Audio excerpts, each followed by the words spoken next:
All right, so welcome back to our cherry drawing. In this video, I'm actually going to go ahead and finish the drawing by completing both stems and this little part that holds the stems together.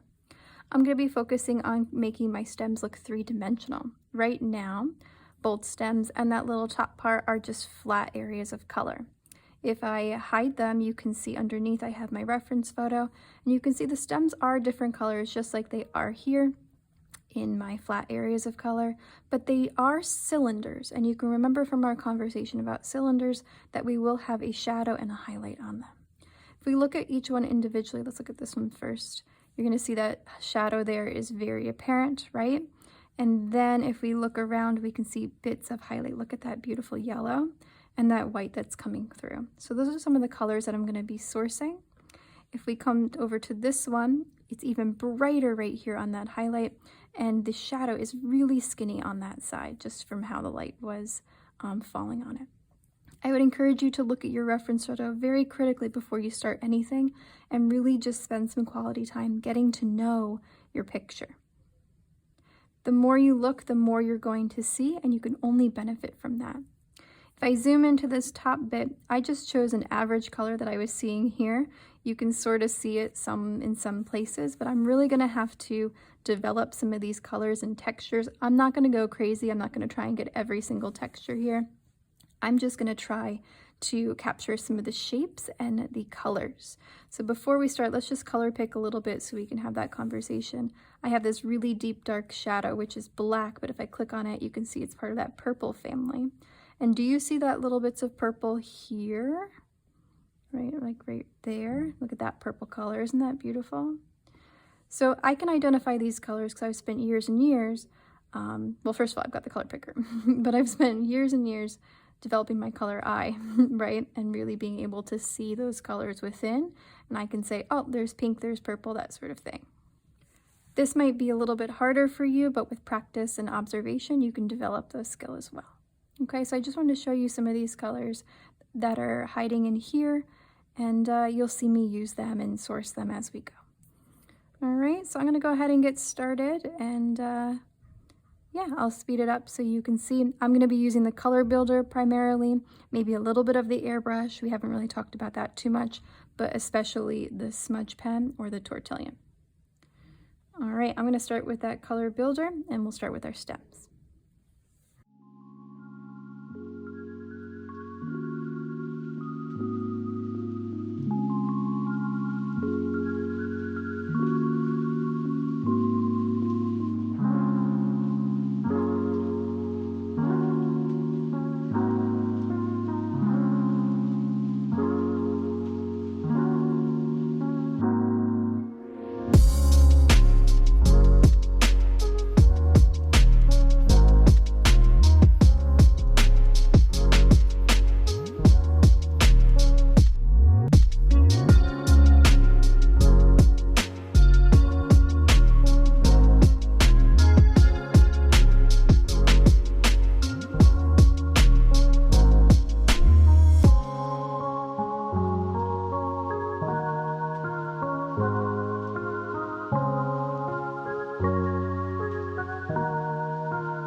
right, so I just want to take a minute to explain some of the things that you just saw.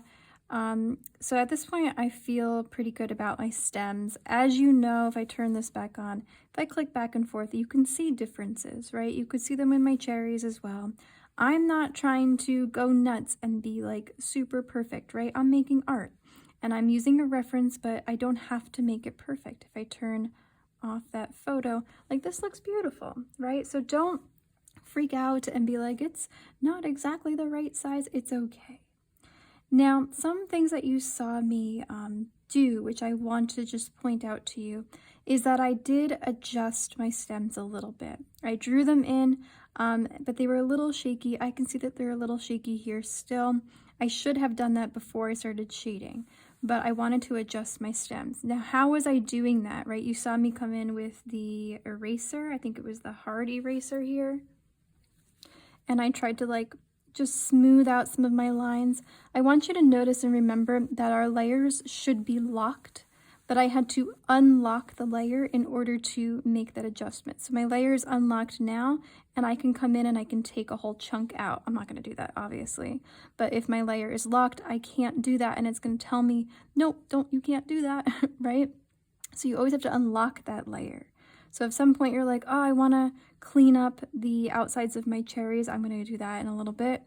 You have to unlock that layer. Just be so careful, because like if you really, like I just did, if you go in, if you go in like that and it's just gone. So that is really something to be mindful of. Something else that you saw me doing was, once it was unlocked, I could adjust, but then I relocked it and I would grab my color builder tool here to add in these shadows, right? And when I do that, you'll see when it's locked that I'm only drawing on what's already there. That's the point of that lock. It allowed me to create the shadow right on the edge of this without drawing on the white of my paper, which is really like a really nice feature of digital drawing and sketchbook. Something else I want to point out is how I have created this range of value here. In order to make this look three-dimensional, we need a full range of value in those green tones. So again, we need a highlight of a 1. You can see the light right there, right? Or the bright, bright yellow there. We need our 2s, 3s, and 4s. Those are all of our greens. And we need that 5. In this case, it's that very, very dark color all the way on the edge. Now I'm sourcing my colors straight from the photo, right? I'm not making them up. They're there for me. I would encourage you to do the same. But if you're feeling like yours is looking a little bit flat, maybe it's because you don't have that full range. Maybe you're just stuck here in your midtones. Make sure you grab in a highlight and a shadow as well. All right, I'm gonna move into the stem bit right here. Let me turn on my picture. This is the most complicated part of the whole picture, but it is also the smallest. So remember, the focal point of this is going to be the cherries down here. This is just like a backup singer or backup dancer to our picture. So we do need to address it, but we don't need to go crazy. I'm going to abbreviate this. Now, if I turn on, oops, I made a new layer. If I turn on my line work, you can see that I have already gone in right in the beginning and noticed some of these shapes. I'm going to continue to, look and view and understand. Let me make sure I'm on the right layer. Understand what I'm seeing. So I started with this base, this mid-tone color, sort of like a 3 in there. I'm going to have to add my shadows and add my highlights. I like to add my shadows first and then go in with my highlights. I want this to look detailed again, but not crazy detailed. So I'm going to start with my shadows, maybe my purple color here. And I'm going to make sure that it's the right size. I'm going to go a little bit smaller if I can. You're going to notice when you go too small that it can't draw anything, right? I might switch this up. I might use a different tool. Let's try the synthetic acrylic. Oh, that's really big. Bring that down. I might use this one because I feel like, I don't know, I'll switch around. There's also the airbrush. Remember I mentioned, let me grab this over. I mentioned all these tools. I pretty much, so far in the whole thing, just use the color builder and the smudge pen, but you do have access to everything, so if you find something else better, go for it. Okay, I might try some of these two, the synthetic acrylic and the Flow airbrush. All right, so let's take a look at that shape. Oops. I see like this whole section is kind of purpley, right? So I can leave that on, make sure I'm on the correct layer and that it's locked, and then I can drop in some of this. I'm using this synthetic acrylic right now. I think I'm gonna like that because maybe I'll do all here because it does allow me some texture. It's gonna be a little bit messier, which is kind of nice sometimes when you're doing a texture like this. Let's grab maybe this color. Drop that in here. And I'm clicking this on and off, whoops, to just see, and then I drop it in. So this part of the process is a little bit different, where I'm gonna drop that stuff in. Doesn't that already look pretty cool, right? I'm gonna blend, and it's gonna get rid of all that cool texture, but I want it to blend together a little bit more. Let me try it. Yeah, it's gonna make it lighter, just like it does in real life, so I'm gonna have to go back in and darken that up.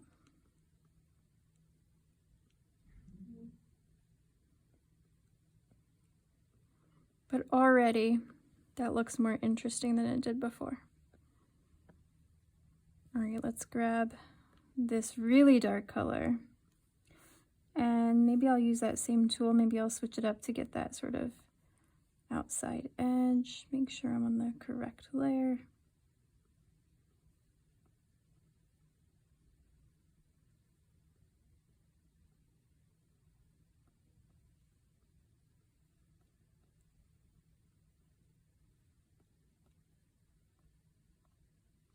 Sometimes my line work gets in the way.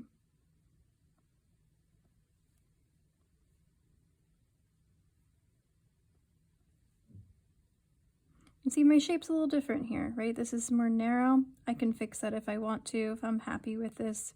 No one's gonna compare, well, I am, oops, as your teacher, but like, you're not gonna display your reference photo next to your drawing, right? They're two different things. So keep that in mind. If it's a little different, it's okay. Grab a new color.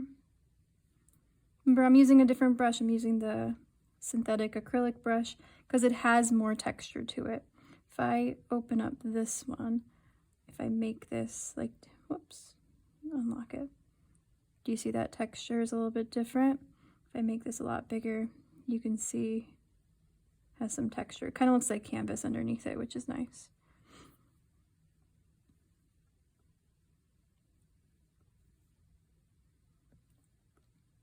Always make sure you're on the right layer and you have the right size brush. Too big.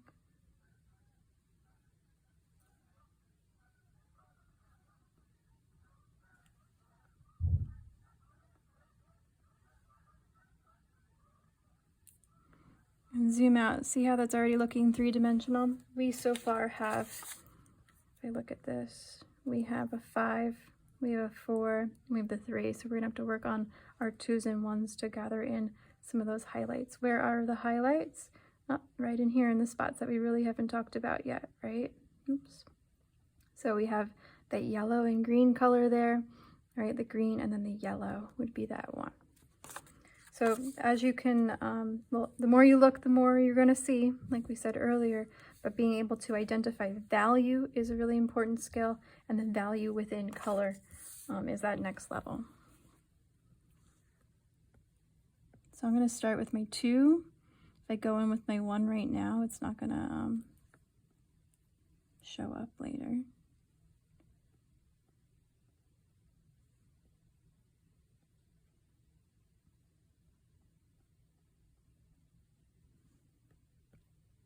And then I'm going to grab like this warm yellow.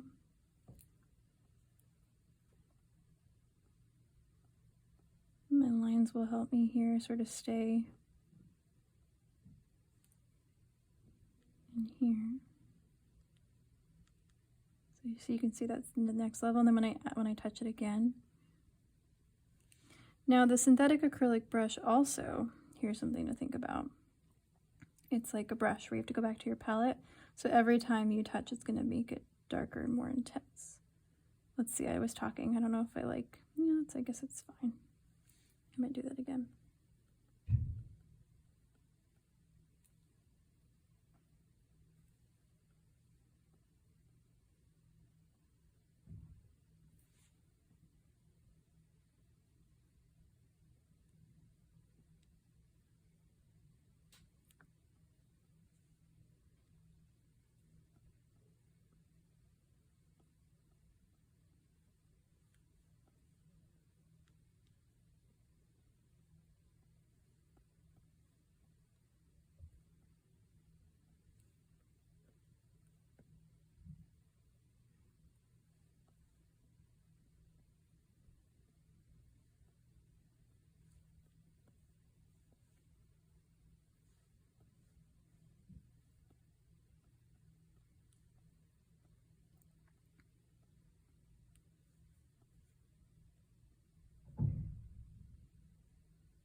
So allowing some of that texture to breathe, to live, and not smush it. Like, what I like about this acrylic brush here is that it is like automatically blending, so I don't have to use that smudge pen, right? It just works within itself.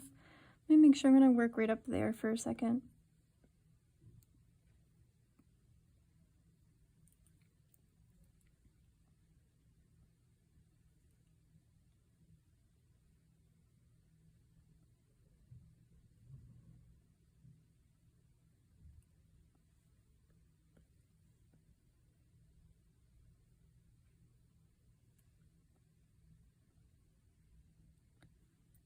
And it feels a little messy. You might feel like, what the hell am I doing? Right? All this mess happening. But when you zoom out, it makes sense. Your brain just puts it together. Right? So doesn't that look nice? That is our drawing, not our photo. I'll turn the photo off. That there is the drawing. Okay, but it starts to make sense. I might leave that. I know there's a lot more texture, but I kind of like it just the way that is. Right? Or I'll look at it for a few days, right? I might come in, this feels really heavy down here. Feels like something's wrong, right? Because it's really bright and then really heavy. So I might, yeah, like that feels, it's just too much darkness happening right here, and or my shape is a little wrong. So let me turn this off, actually. Yeah, so let me fix my shape. I'm gonna turn it like this to make it easier for my hand. I'm gonna grab my eraser, make sure it's the right size, small. And then I'm gonna erase just a little bit there. And to do that, again, I have to unlock my layer, which is frightening, right? And I'm on the right layer, so I'm not gonna erase these stems. I don't have to worry about it. And I'm gonna start far away and then come up closer. So that way, it feels a little bit more intentional. Still, that feels a little wrong. I think it's because this overlap is just a little too much. Let me turn on my photo. Yeah, it's just sort of, it's all right. I feel like it's weird. So I'm gonna come in, it's still unlocked. I'm still in the right layer. I'm gonna just like taper that up a little bit maybe. Does that feel better? I don't know, it feels too nice to me, but I mean, it's better than being too messy, I suppose. All right, so I think that's where I'm gonna stop. I really like this piece. I think it looks really nice. If I wanted to come in and clean up my cherries, I could. I could spend like a million hours over here, but for now, I think that's it. I think I'm done right there. So I hope you enjoyed this tutorial. I hope you were able to follow along and lay in all of your values of color. And I look forward to seeing your final work.